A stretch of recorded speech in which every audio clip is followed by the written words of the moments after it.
Përshëndetje të nderuar teleshikues të Channel One, jemi së bashku në Makingg në këtë puntat të 5, ku do të flasim sot për filmin Shrek Forever After, një film i animuar. Animacionet për herë të parë janë prodhuar në Japoni, një stil origjinal vizatimi i zhvilluar në Japoni që karakterizon një larmi ngjyrash, jo vetëm për fëmijë por edhe për të rritur, që në fillimet e shfaqjeve në filmat e animuar në televizionet, animimet pikturoheshin me dorë, me zhvillimin e teknologjisë kompjuterike, animimet do të realizoheshin me anë të asistencës kompjuterike.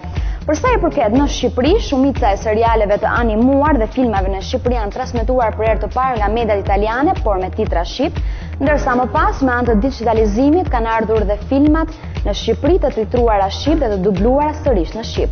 Por më tepër ne sot do të flasim për filmin Shrek Forever After, si fillim do të njihemi me trailerin e këtij filmi.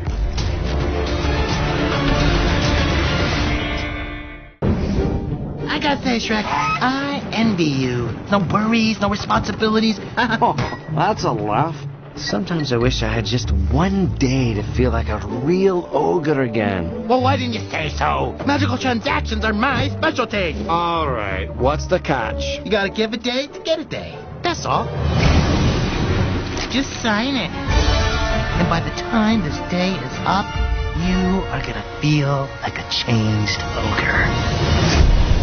So, what happens now? Have a nice day. Oh no. All right, Rumple. This wasn't part of the deal. Silly little ogre, everything's changed. I'm king now. Oh, this little piggy wants to go home. I've seen you before in my life. It's me, your best friend. Help! I've been kidnapped. I had to raise ogre. Fiona! I'm so happy I found you! Where did we find that guy? Puss? Feed me, if you dare. Shrek, here's to the skip with Fiona by sunrise. It's the end of my empire. Get him! Tonight, we attack. Welcome to the Resistance. I didn't know we could do that. Prepare for the final chapter. Get him, Wicked! And hold on for the greatest Shrek adventure ever. Perfect! Donkey to the rescue! I kinda like Saturday. Donkey! Oh, great. Donkey, can I borrow your tongue? Hey, what? No hair. Hey, Billy. I don't care how big your eyes get, play, it's not going down. Oh, all right.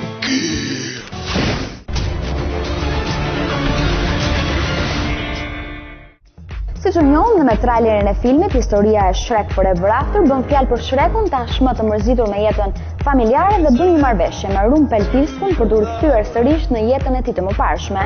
Kur ai humbet dhe dërgohet në një vend shumë të largët ku Rumpelstilku atje ishte mbret, viganët përzihen me njëri tjetrin dhe ai nuk njihet më me Fionën. Shreku bën të pamundurën për të rikthyer sërish dashurinë e Fionës dhe të rikthehen sërish në botën e tyre. Për sa i përket, Shrek Forever After është prodhuar në vitin 2010, i cili zgjat për gati 93 minuta dhe me një buxhet për $165 milion. Drejtuar nga Mike Mitchell, skenarist William Stage si dhe Josh Clouser, marrin pjesë Mike Myers, Eddie Murphy si dhe Cameron Diaz. Për sa i përflitet Shrekut dhe seritë e tij të shumtë, Shrek 2 është një film i animuar i vitit 2004, kapitulli i dytë i cili nisi në vitin 2001, prodhim i studios DreamWorks Animation. Prezantohet në edicionin e 57 të festivalet të Cannes dhe premierën e kishte me datë 19 maj të vitit 2004. Për të realizuar këto animime janë përdorur më shumë se 330 workstation IP, ndërsa për të realizuar kompozimin final të skenave digjitale janë përdorur më shumë se 780 servera. Për sa i përket shkrimtarit dhe skenaristit të këtij filmi, që është William Stage, autori i librit origjinal, ai vdiq gjatë xhirimeve dhe ky film u dedikua atij. Në vitin 2004, Shrek 2 ka thyer një rekord për filmat e animuar dhe ende është duke mbajtur këtë rekord, ku quhet se ka mbajtur vendin e 13 për sa i përket filmave me buxhetin më të madh të fituar në historinë e kinematografisë. Flasim paksa për vitin 2009, ku DreamWorks Animation deklaroi se Shrek 5 ishte anelluar dhe për këtë puntat doli Shrek Forever After, filmi i fundit dhe nuk do të publikohet më. Ndërsa për sa i përket kritikës së filmit, Pate Hamort i Box Office magazini dha fitimin nga 4.5, që 5 ishte fitimi maksimal, dhe është shumë zbavitës ky film nga fillimi deri në fund të shprehur ai. Ndërsa për sa i përket Box Office, fitimeve të shumta të filmit në datën e premierës në SBA, filmi zuri vendin e parë dhe ka arkëtuar plot $20.750.000. Kjo nuk ishte një ditë aq e mirë për sa i përket, pasi 2 ditë më pas filmi shkoi në $29 milion brenda një dite. Ndërsa tani, të nderuar miq, do të ndjekim të gjithë personazhet kryesore të filmit, ku do të japin intervistat e tyre dhe dublimet që kanë bërë në këtë film.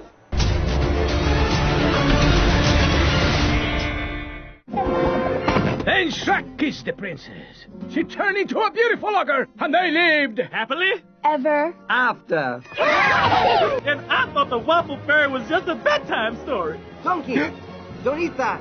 There's nothing missing in this movie. I'm so sad that it's the last one.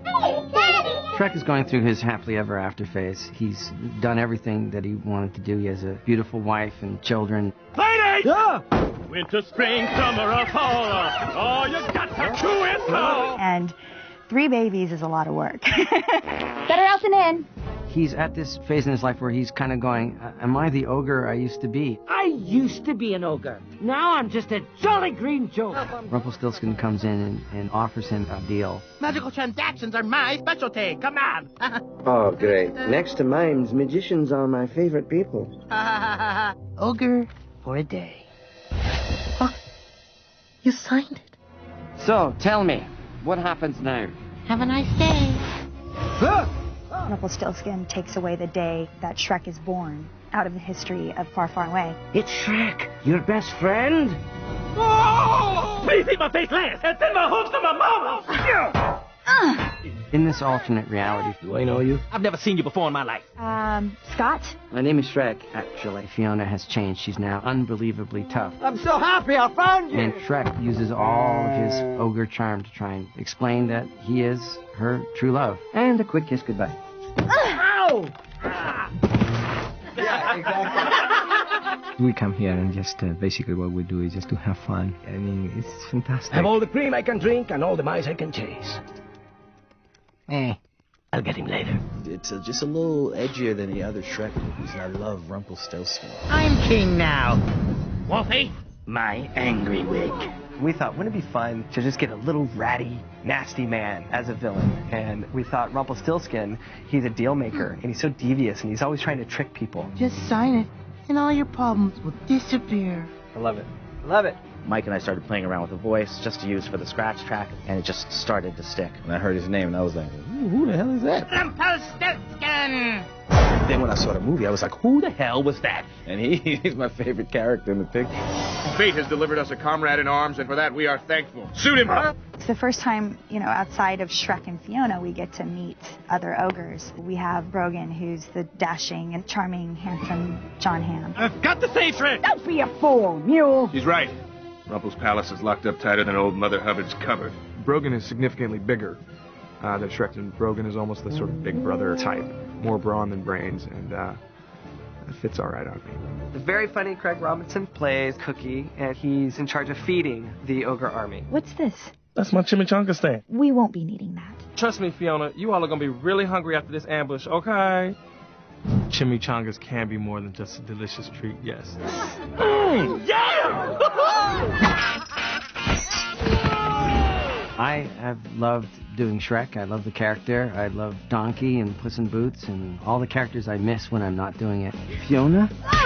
I think it's something that we're all proud of. Uh-oh. I call you! And in this movie, he has to learn to love himself in order to have a happily ever after. And that's what happens with the leads of series of movies. They have the same lesson that they just have to keep learning. And I think in this one, we see that Shrek does have... Well, Shrek is going through his happily ever after phase. He's done everything that he wanted to do. He has a beautiful wife and children, and he has a beautiful house. But he also finds that he now has celebrity to deal with. He's a famous ogre.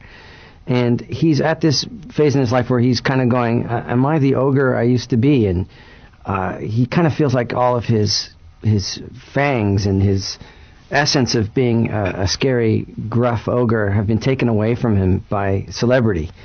And he's not sure who he is anymore, and he's also a little not sure whether he deserves to have a happily. The new villain is Rumpelstiltskin, and Shrek is so unhappy with his life.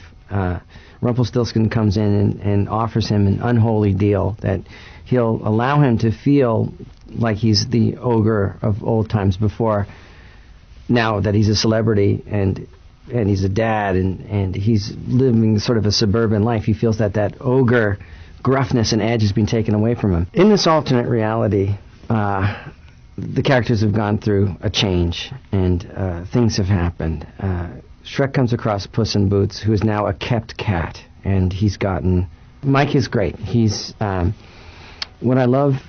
He's very smart. He cares that it'd be great, and I think I think this is the best one. I do. I think this is the best Shrek, and it's so inspiring that you're with people that just really want it to be great. This one is.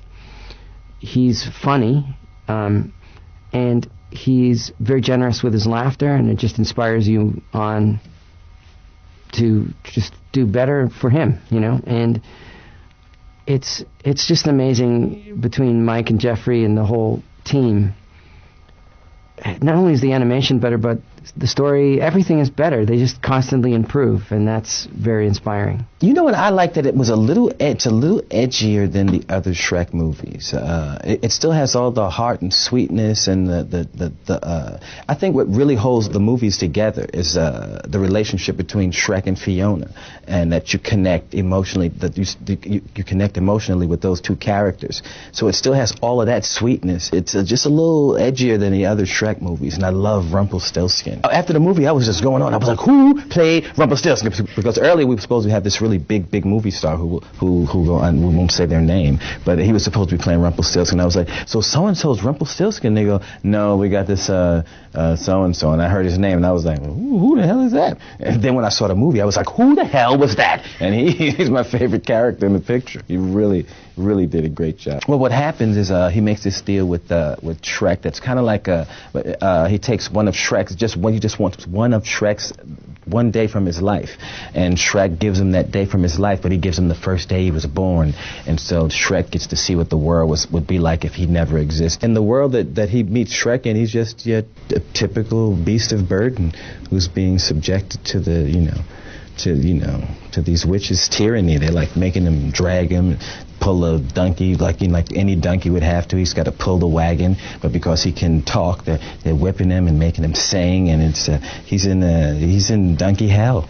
I said I'm playing a donkey, so I said I have to be a jackass. So that's always at the core of it. I'm always thinking, you're a jackass. Whenever any line, I'm thinking, you're a jackass while you're doing this. You have to do this like a jackass. So I'm always a jackass. And I hope y'all take note. That's over 4 movies. That's 4 movies of focus. I'm focused 4 movies through. I never, ever once do you sit and watch and think and go, he's not like a jackass. Each time I say something, you turn to whoever you with and say, a jackass. What's really cool about the donkey's character, he is the jackass, but he also he's always the voice of reason in the movie. It's like he always helps them get it together, you know. And I think that's why people like him, and he's funny. He's funny first and foremost. The donkey's a funny character. Well, I've been making movies 28 years, and I've done all different types of pictures, and the Shrek series is just some of the proudest work that I've just been involved with. Each one of the movies is just a high level of integrity, and they've all been inventive and really smart, and just being involved with something was really, really cool thing to be part of. When I first met her, when she was just this young princess trapped in a tower, and I watch how she's grown over the last 4 films, and how much responsibility she's taken on, what a wonderful mother she's become, what a wonderful partner she's become, a daughter, how she's just sort of grown as this person, and as an ogre, and accepting herself for who she is, and embracing that, and bringing the people that she loves into her life, and and dedicating herself, and it's just been really not just a pleasure, but an honor to be able to represent her. With Fiona, she's sort of always been sort of the anchor of all the films. She's always sort of been sort of held and been the sort of grounding force of all the stories, because Shrek is the one that's sort of really learning the lessons throughout the Shreks, and Fiona kind of has always been his steady rock, and also for the other characters, she's sort of always just anchored everyone. Fiona's not really sort of the humorous part of the story usually. Like, she's more of like the grounding force, and everybody around her is kind of like swirling around, and she's always kind of holding them all down. So I think that with Mike and Eddie, those guys get to do, they get to have a lot of fun with the ad-libbing and the jokes of it all. And Fiona is a little bit more on point and telling the story. I have the best time doing these films. I'm so sad that it's the last one. This time we open up with them full-blown in the middle of family life, and 3 babies is a lot of work. It's a lot of diapers, it's a lot of gas, it's a lot of bottles, and in this case a lot of eyeballs and slugs. So what I loved about Fiona as a warrior is I love her strut. She has a strut. She walks out and she is strutting it. She's like, I am bad. I am bad. Do not mess with me. She has this long flowing hair, and she's got all her, her cleavage is there, and her little skirt and her armbands, and she's really fierce. What I love about it is that she's still feminine. She's not this really rugged warrior. She just sort of embodies a capable woman. Antonio is fantastic, and it's a lot of fun.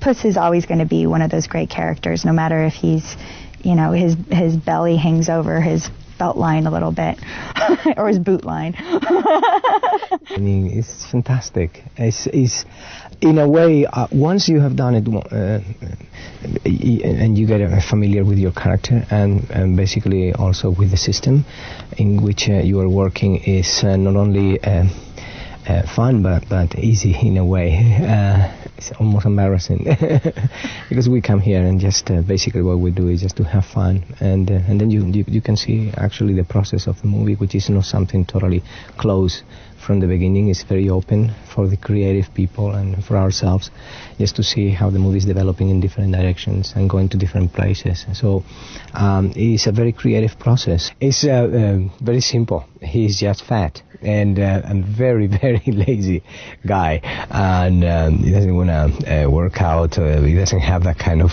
pull for all the epic side of the cat to just disappear. He just is very too comfortable probably living now with Fiona and having everything in hand, so he doesn't go for danger or stuff or anything like that. He's just lazy and fat. That makes him very funny actually, and sweet too. He never stopped being sweet. It definitely is part of my artistic life, and in a very unexpected way, because I came to this country without speaking the language. So the fact that they call me just to use my voice is very surprising to me. Of all the things that I thought that I was going to do in this industry, this is the least expected. It just came as a surprise when they called me to, what, do I use my voice? And but I suppose that actually my voice got into the mind of the American audiences as something with very specific features. And so they recognize that, and because I have done characters like Zorro, Desperados, bigger than life, superheroes and stuff like that, just to put all of that work actually in the body of a little cat is fantastic. And so yeah, I love him. I love the cat and everything that surrounds the cat, and I'm talking about human people, all the human factor that is surrounding all this project. Well, he's kind of in a midlife crisis right now. He's gone through all these adventures, and now he's finally got back to the swamp like he's always wanted, and he finds himself not the ogre he used to be. He's hosting kids' birthday parties. Constantly friends are coming over. There's play dates at his house. He's just, he doesn't have time to sit in his mud bath or do the things he used to do. So really, he's having a midlife crisis. Well, Shrek stumbles out of his kid's birthday party. You know, he's had enough. And so he's really at his weakest point, which is when Rumpel preys upon people. He sees Shrek weak and needing something, and that's when Rumpel swoops in and tricks him into getting to the carriage, you know, with some drinks and some food, and that relaxes Shrek to open up and talk about what he wants, and that's when Rumpel very sneakily puts this contract in front. Rumpel isn't the best ruler in the world.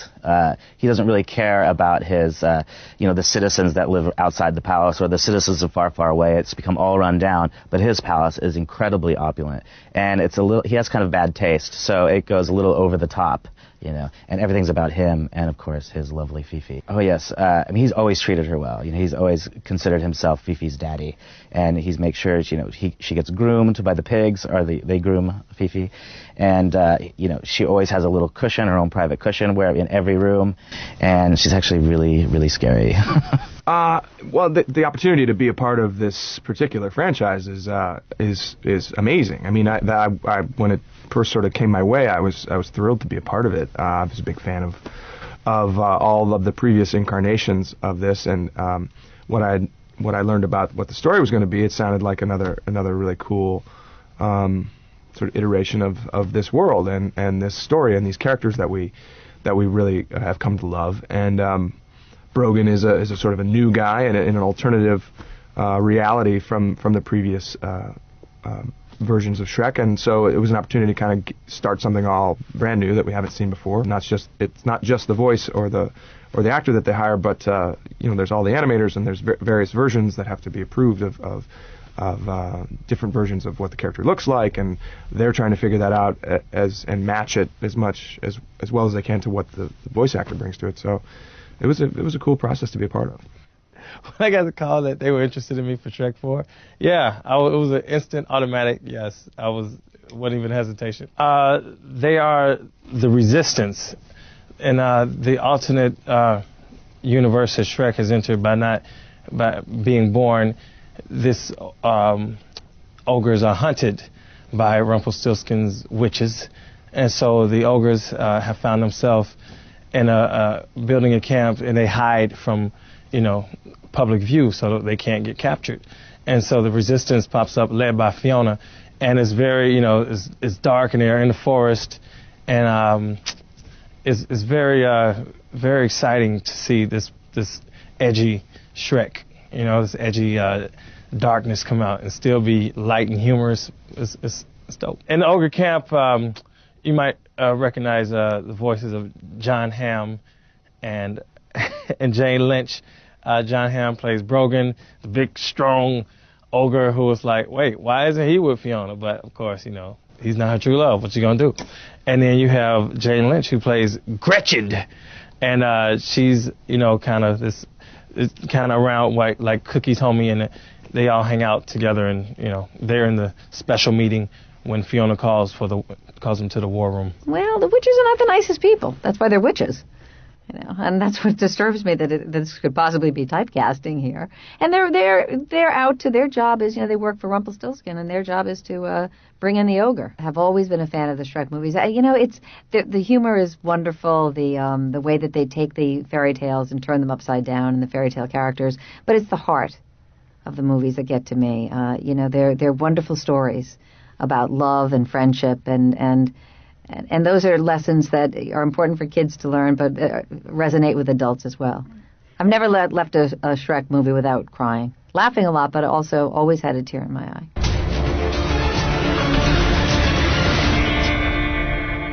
Jemi pranë në rubrikën e të ftuarit të mbrëmjes. Si ftuari i mbrëmjes së sotme është nga emrat më të mëdhenj në gjininë e filmit të animuar shqiptar. Për ju sonte zoti Stefan TAÇI, më mbrëmë dhe mirë se keni ardhur në studion tonë.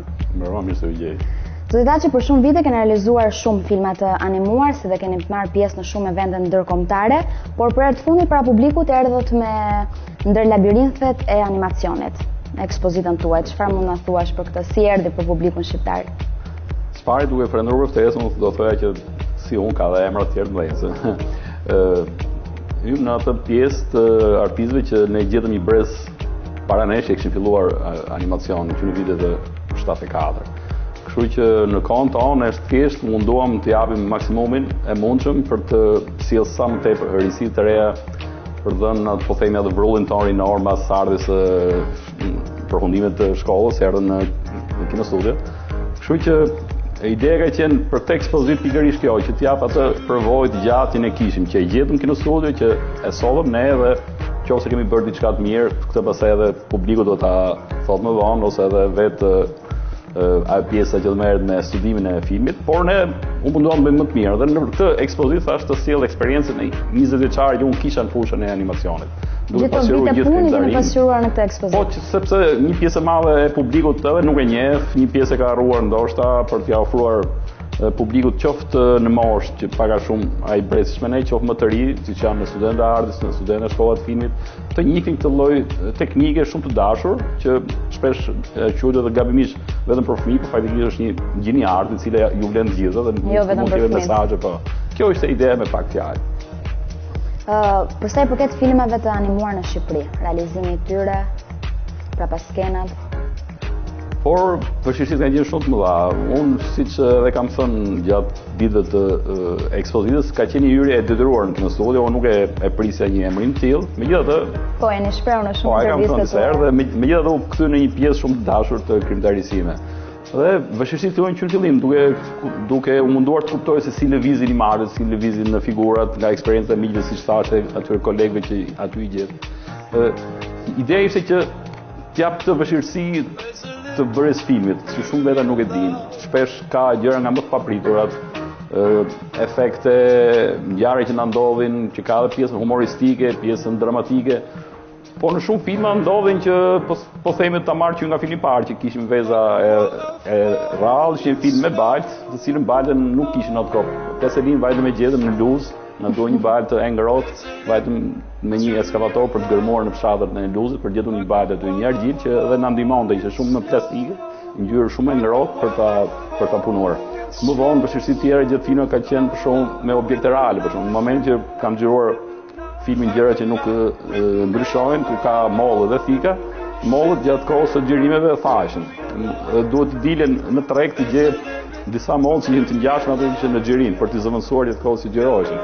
Por këto efekte kuptohet që janë ato ndodhin në momentin e filmit dhe nuk është se kapen nga publiku. Vështirësi nga më të ndryshmet.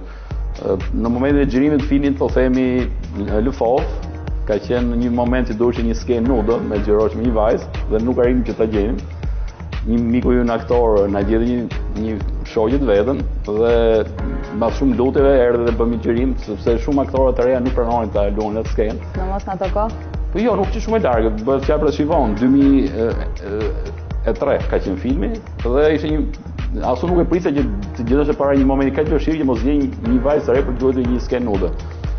Pra gjëra të tilla ka plot që mund të thuhen edhe në aspektin e humorit edhe vështirësitë e vogla që ne i kemi sepse ne nuk mund të marrim një film të gjatë ku aty ka plot personazhe, ka lindin konflikte nga më të ndryshmet mes aktorëve, ka thashëtheme nga më të pafundme me të cilat merret dhe media. Ndërsa në botën tonë filmat animuar shumë gjëra janë në kokën tonë, fjalë ato personazhe, sherrat personazheve i vuajmë ne. Ne i shpikim, ne i krijojmë sherrat e atyre, kështu që gjithë thashëthemet ngelen të fjetura në kokën tonë. Filmi animuar së gjithë zhanrat e kinematografisë duket se ka pak prodhimtari. Pak. Shiko, e para është punë e vështirë. Me fjalë, ne kur bënim një film na shkonte minimumi 6 muaj deri në 1 vit. Me një periudhë goxha e gjatë kohe për të marrë një film që rreth 4-5 minuta, 7 minuta, kaq shkon një film animuar, bileta më i vogël në herë 2-3 minuta. Është vështirë sepse e para është kjo që thashë, e dyta janë fondet. Pastaj vjen duke u paksuar dhe krijuesit, mbas 90-të shumë krijuese u larguan, një pjesë ndruan në profesion, dikush iku jashtë. Kështu vetë tiu erdhi duke rënë pak prodhimi, po nga vështirësitë kryesore do thoshe janë financat. Plus edhe kjo humbja e po themi e terrenit të krijuesve, shumë e lanë këtë fushë për shkak të vështirësive të ndryshme. Është një punë e vështirë që kërkon goxha sakrificë, qoftë fizike, të kohës, me fjalë, të përkushtimit. Kështu vetë tiu nuk është një gjini që mund të pse quhet gjini minore filmi animuar? Është quhetur gjini minore për fat keq pikërisht për këtë pjesën e kozjatës. Me fjalë gjithë shohin me një këndvështrim paksa, më film 2-3 minuta, duket sigur aty futesh dhe mbaron punë shpejt. Po është kjo që thash, mund të shkojë shumë e lodhshme, shumë e mundishme. Edhe është parë me këtë sy. Edhe ideja që është film për fëmijë, kanë ideja që duhet që për fëmijë janë gjëra të vogla, mesazhe të vogla, Po faktikisht është një gjini arti, ku mund t'japësh mesazhe universale për të gjitha moshat, mund shikohet nga të gjitha moshat. Kështu që në një farë mënyrë e ka vutur këtë lloj damke filmi animor, qoftë si gjini minore, qoftë si kur është për fëmijë vetëm. Filmi juaj i fundit është realizuar në 2007. Aty është filmi kombinuar me xhirime reale dhe me animacion. Edhe aty ka momente të ndryshme, skena që na kanë lodhur, por edhe na kanë kënaqur. Pas pauza në të realizime. Po pauzat janë sepse ti çdo gjë duhet ta llogarisësh mbas i skenarit, do dishe ku do të qirosh, plus do kombinosh pjesën e animuar me pjesën e xhirime reale. Janë vështirësitë e pranueshme që në botën tonë njihen, por që shumë nga publiku edhe nuk i njeh. Thatë që në çdo vit mund sillni filmat animuar, sa e vështirë është për çdo vit? Jo, çdo vit jo, unë pak nga prodhuar me disa pauza, po themi mas 97-s që u mbyll kinostudio si koncept buxhetor, ne dolëm në një farë mënyrë jashtë kinostudios dhe mund paraqisim një projekt me shtëpi filmike. Unë kam bërë me pauza film për arsye sepse duhet gjej një skenar. Në momentin nuk gjej një skenar, nuk futesha dot në prodhim. Pa patur një motiv që të pëlqente, më krijonte një ndjesi të mirë për të punuar. Si vetë ti u krijuan pauzë dhe kam punuar rreth 2-3 vjet me pauza, deri në 4 vjet ka pas pauza. Edhe filmi fundit 2007, që u bë goxha pauzë gjatë. Nuk dia do t'i rikthehem apo jo, por juve jeni diplomuar me sadite për skulpturë. Si do t'ishte nëse do t'ishe marrë me skulpturë? Jo, unë jam marrë edhe me skulpturë. Filmin animuar, sa sukses do t'ishe? Ato pastaj nuk e di, por faktikisht unë jam marrë edhe në mënyrë paralele, jam marrë me artet pamore. Në krahas filmit jam munduar që pjesën tjetër të kohës ja kushtoj kryesisht pikturës, po edhe skulpturës. Pasion për ju? Po mos harrojmë që në këtu ishin punësuar, kishin një studio, ndërsa merret edhe jashtë raj me skulpturë me porosi do të kesh një studio tënde, do të punosh, është shumë e vështirë. Mungesa e porosive e gjëra tjera është shumë vështirë të merresh jashtë raj pastaj me gjëra që ti s'ke mundësi ti përballosh nga ana financiare.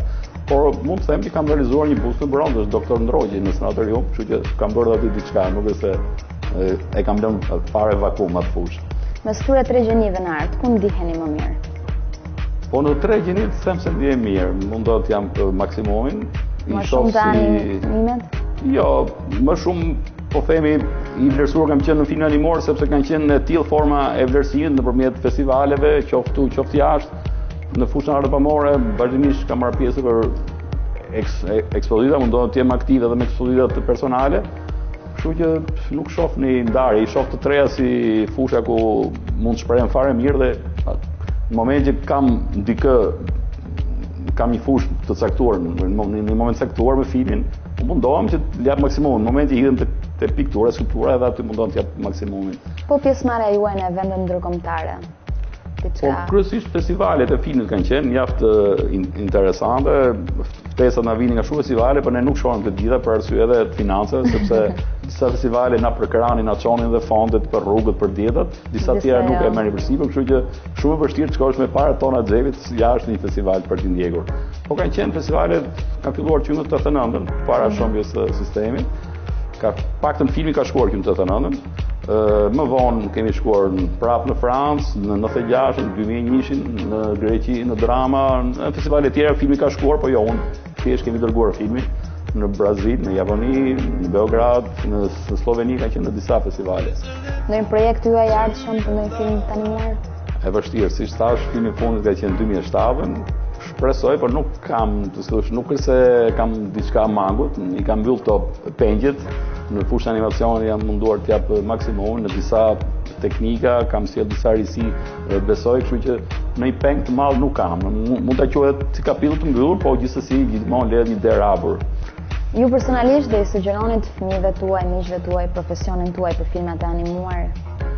Kënaqësia për filmat e animuar? Shiko, ajo është shumë personale, unë mund t'ja sugjeroj kryesisht të rinjve, sepse ata që janë kolegë, ata nuk kanë nevojë për një këshill time, po të rinjve do ja sugjeroj që pse jo t'i futen kësaj gjinie, jo me aspektin... Jo vetëm për burim fitimi... Po, pikërisht, jo, sepse kam vërë këtë në festivalet e UEA, shumë të rinj merresh me këtë gjinie, shumë e dashur, një gjinie shumë e bukur, sepse diçka magjike të krijosh lëvizje me objekte që themi ne janë të fjetur, janë të vdekura, t'i japësh jetë objekte të ndryshme. Kështu që shumë të rinj mund të merren me këtë gjini me pak gjë, se tash edhe ta jep dorë edhe vetë teknologjia me një aparat digital, me kamera digjitale, mund të gjirosh, mund të bësh gjëra të vogla, Mund të qosh për festivale jashtë, ndjesh edhe kënaqësinë e ballafaqimit me kolegët jashtë. Mund të hysh në botën e animacionit të publicitetit, për televizion. Këtu akoma është një fushë e virgjit, do të thosha. A ka sukses shikueshmëria për filmat animuar? Shikueshmëria varet edhe nga menaxhimi i kësaj gjë. Ne të fakt keq na mungon kjo gjë. Siç thash, për shkakun në televizionet tona është akoma një fushë e virgjit. Shumë pak përdoret animacioni si efekt pune për të futur në botën e medias për shumë arsye. Gjithsesi, unë them që nuk duhet të hequr dorë. Ja u rekomandoj të rinjve ku ata që kanë edhe një, po themi edhe pak hobi, nuk mund të futet me zor. Dikush që nuk e ndjen, nuk i pëlqen kjo gjë, nuk ka pse të merret me zor. Por them që nuk do melet bosh, nuk është një fushë që të jep një lloj kënaqësie. Stefan, unë të falenderoj shumë për pjesëmarrjen tuaj në studio. Unë falenderoj për ftesën. Nderuar teleshikues, ne do të shkëputim për pak çaste ku do të shkojmë në publicitet dhe rikthehemi sërish.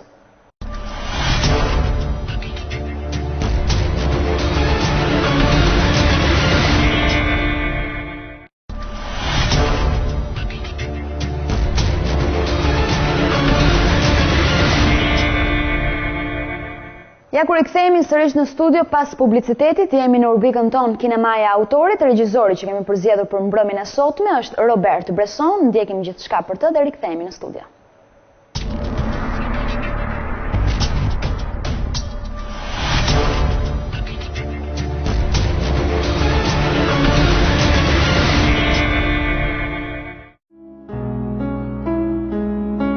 Pas filmave të parë, Les Anges du Pêche dhe Les Dames du Bois de Boulogne, Robert Bresson realizon në 40 vjet 11 filma.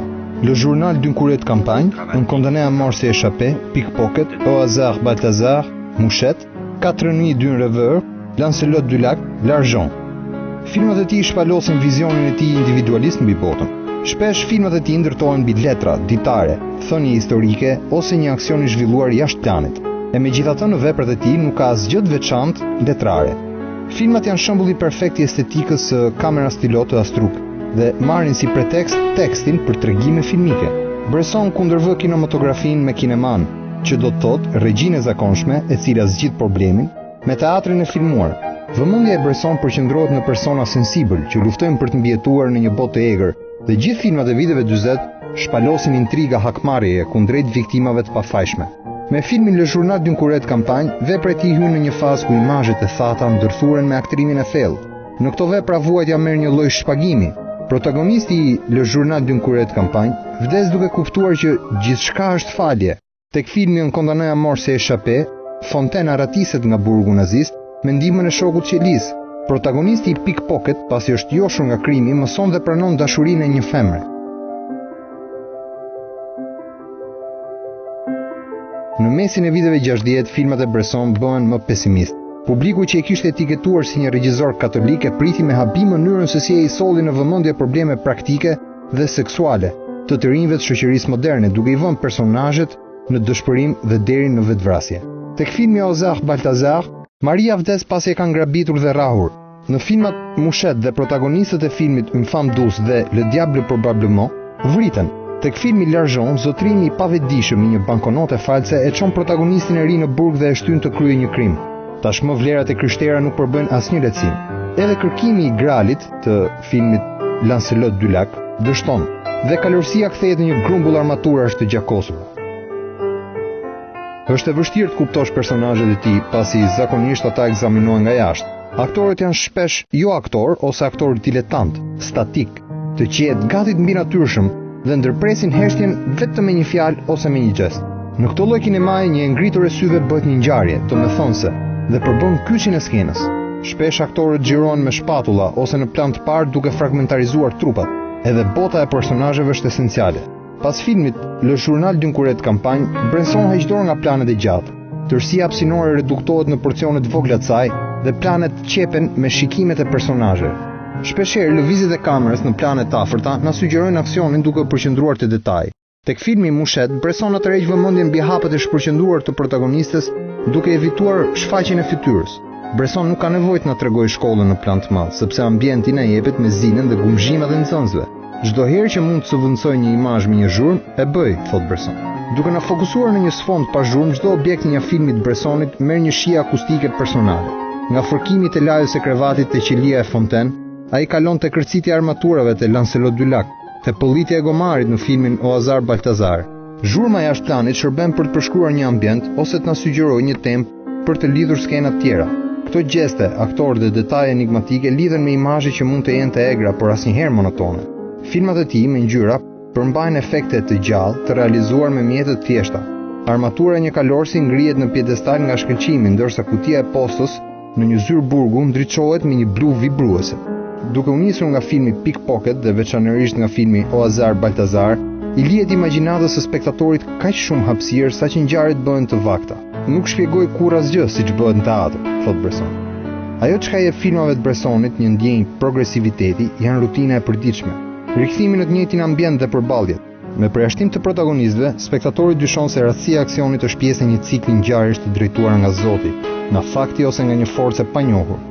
Bresson nuk kërkoi suksesin komercial, por influencoi kineastë si Jean-Marie Straub dhe Paul Schrader, i cili elaboroi Pickpocket në variantin American Gigolo.